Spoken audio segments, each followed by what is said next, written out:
more diets. When your wife starts fainting in grocery stores, then it's time the husband put his foot down. Now, how did this happen? Well, all I know is I was on my way out of the store. A man started talking to me, and I fainted, and when I came to, I had this bump on my head, and I was 8 pounds heavier. Now, you hurt me. No more diets. Sorry, Leo. Now I know I must be Tantaniki in Muldoon's play. Now you know? Yes, it's the fates. What are you talking about? They're trying to do it to me again. My whole career has been a series of missed opportunities. I must be in that play. I'm not going to let it happen again. Look at my scrapbook. A monument to misfortune. Sylvia, not again. Yes, again and again. Look at this. Last night's PTA follies may become the stepping stone for 5-year-old Ginger Rogers. Her long curls and military tap dance caught the eye of a Hollywood producer who happened to be in the audience. Ginger was filling in for the star of the show, little Sylvia Schwarzkopf, who was home with the mumps. The mumps. Mumps I caught from a second cousin kept me from dancing to stardom with Fred Astaire. Sylvia, don't get worked up. Worked up! At the sesquicentennial parade in the East Bronx, who was chosen to be Lady Godiva in the pink tights and the beautiful blonde wig? Sylvia Schwarzkopf. Who fell off the horse before it even left the barn? Sylvia Schwarzkopf. Who got on the horse? A nobody called Lana Turner. Page after page of missed chances. Well, it's not going to happen again, Leo Schnauzer. The next time opportunity knocks. Mrs. Schnauzer, I am from Dutton, Dutton, and Beamish. We want you for a television appearance. I have the release right here. If you'll just sign this release, Mrs. Schnauzer. Mrs. Schnauzer. What happened? My wife. What did you say to her? What did you do to her? I just want her to sign this television contract. Television contract? Yes. The Dixie Dimple Company will pay her $90 every time she eats a cookie on television. $90? Leo. Just a minute, Pussycat. $90 just to eat a cookie? Yes, every time she appears in a commercial for Dixie Dimple. Leo. In a minute, Pussycat. Go on. It's a standard broadcasting contract. She's fully protected. Leo. You shut up. The man is talking. Now, as you were saying. I won't sign. Listen to her. When do you want her to start eating the cookies? Leo, I won't sign. Will you get back on the floor and let me handle this? $90 to eat a cookie and you won't sign? If you want, she'll eat the box, too. You're both wasting your time. I won't sign. But, Mrs. Schnauzer... Let me handle this. Look, Sylvia, you're still with the bumps on your head. $90 just to eat a cookie. Never. Sylvia Schnauzer waited too long for fame and fortune to fall into a trap. What trap? They're not going to tie me up to some long-term short money contract like they did poor Debbie Reynolds and Ava Gardner. You want you should just eat a cookie. Never. It's a trick. They'll pay for all those years I waited to be discovered. Thank heaven it happened at the height of my artistic growth and beauty. What are you talking about? 2 bumps on the head in one day. What do you want from her? Lincoln's Gettysburg Address? Mrs. Schnauzer, our advertising agency... Advertising agency. Stop with that masquerade. Who are you really with, huh? Warner Brothers, MGM, huh? I don't know what she's talking about. And that makes 2 of us. Look, Sylvia, listen. They're offering you $90 just to eat a cookie. Sign. All right, I'll sign. Good. For $1,000 a week. $1,000 a week?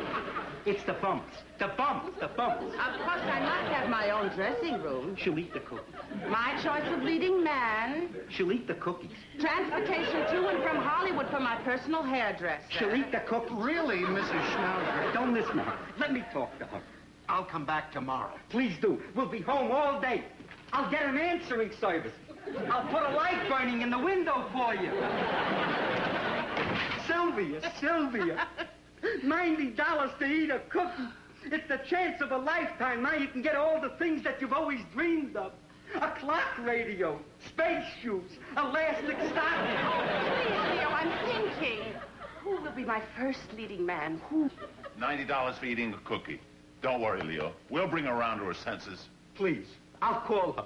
Sylvia, There's somebody here to see you, Sylvia. I forgot. She's already changed her name. Simone. Miss Lamont. Did you call Leo Schnauzer?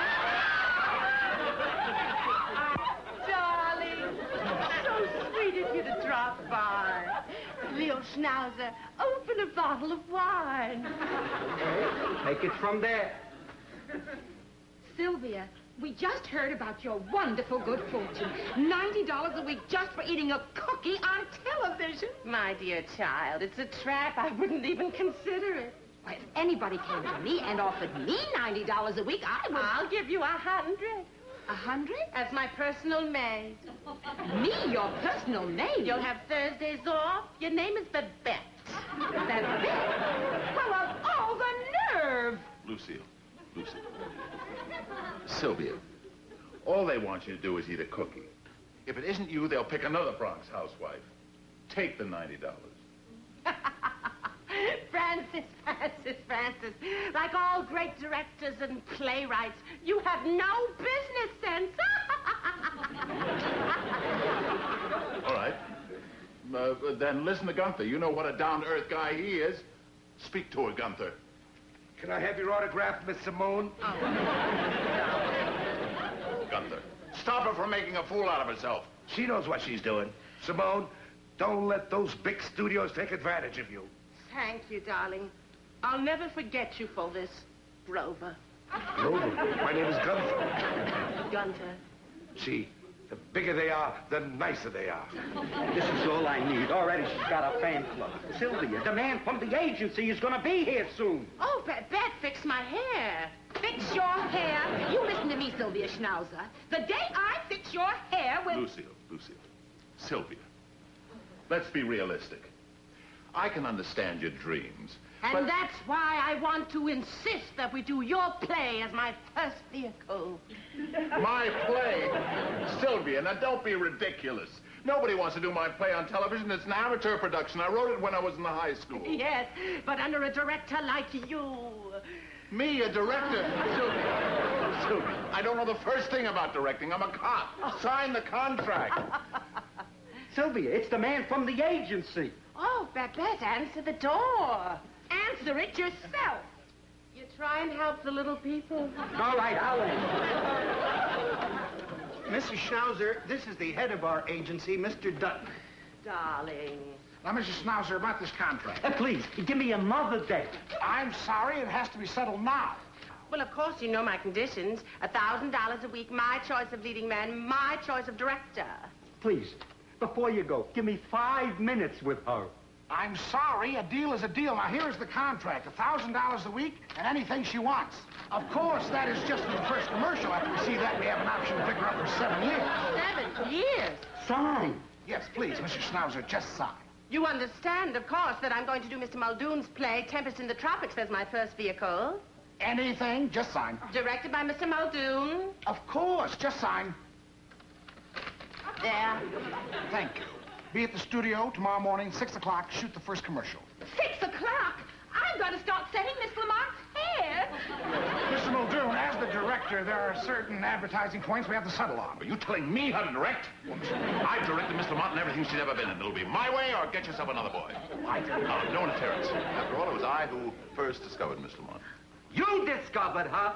Why, when I first saw her cleaning a fish in her father's fish store, I said, there is a star. Out, everybody. I have to give Miss Lamont her bubble bath. Oh, wait, Babette. Ooh, look what she signed. To Grover, an old friend. Gunther. She still remembers my name. And I always will, darling. I'll never forget all the little people who helped me up the ladder to stardom.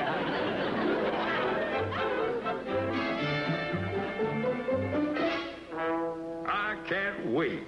The film just arrived from the studio. Put it on, Al. Percy, at last I have found. Sir Guy Farrington, it is you. What is it you have found here that keeps you a captive on this tropical island? What is it? Look. Underneath the Dixie Dimpled Girl.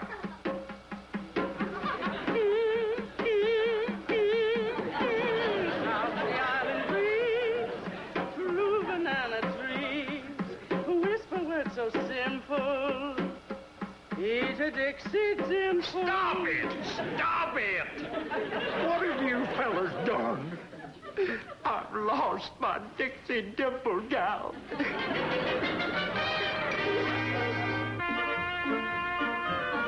Max, at last I have found you. My partner, Murray, it's you. After 6 months, my search is over. Forget Miami Beach. Come back to the garment center with me. I can't.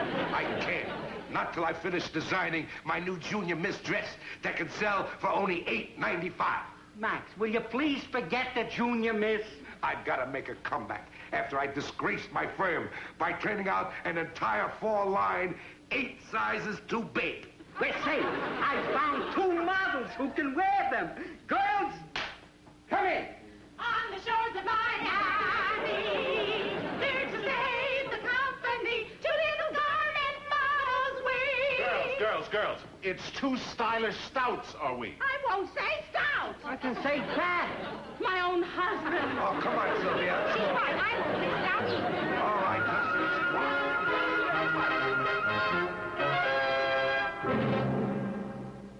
There's a holdup in the Bronx. Brooklyn's broken out in fights. There's a traffic jam in Harlem that's backed up to Jackson Heights. There's a scout troop short a child. Cruise ships do and Idlewild. Car 54, where